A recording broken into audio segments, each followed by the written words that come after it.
नमस्कार, मी डॉक्टर प्रतिभा पवळ आवटे. मी औरंगाबाद येथील स्पंदन super speciality clinic येथे हार्मोन तज्ञ म्हणून कार्यरत आहे. आज आपण हार्मोनच्या आजाराबद्दल चर्चा करणार आहोत. मूळदूस म्हणजेच रिकेट्स. आपल्या आजूबाजूला बराचशा वेळा आपण पाहत असतो मुलांची उंची वाढत नाही आहे, हातामध्ये पायामध्ये बाक आहे, ज्याला आपण मूळदूस म्हणतो. या मूळदूस होण्याचे महत्त्वाचे कारण म्हणजे कॅल्शियमची कमतरता असणे किंवा ड जीवनसत्वाची कमतरता असणे. आणि अशा व्यक्तींना कॅल्शियम आणि व्हिटॅमिन डी दिल्यास हा मूळदूस आपल्याला कमी करता येतो. हातांमध्ये पायांमध्ये येणारा बाक आपल्याला थांबवता येतो. पण काही व्यक्तींमध्ये कॅल्शियम आणि सतत व्हिटॅमिन डी ह्या दोन्ही गोष्टी दिल्यानंतर देखील त्यांचा मूळदूस बरा होत नाही, उलट दिवसेंदिवस तो वाढतच जातो आणि या गोष्टीमुळे बाळाची उंची खुंटते.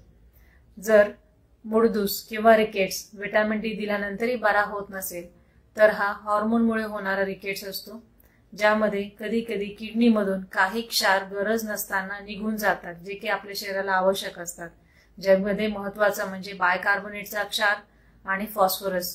हे दोन क्षार हाडांच्या मजबूतीसाठी गरजेचे असतात.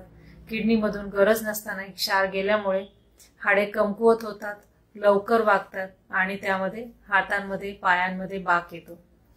त्यामुळे जर मूळदूस व्हिटॅमिन डी मुळे बरा होत नसेल तर अशा व्यक्तींची हार्मोनची तपासणी केली आणि त्यांचा योग्य तो इलाज केला तर हा हाडांमध्ये येणारा बाक आपल्याला थांबवता येईल. कधी कधी या मूळदूसमुळे फ्रॅक्चर देखील होतात, जे की आपल्याला पूर्णपणे थांबवता येतील. धन्यवाद.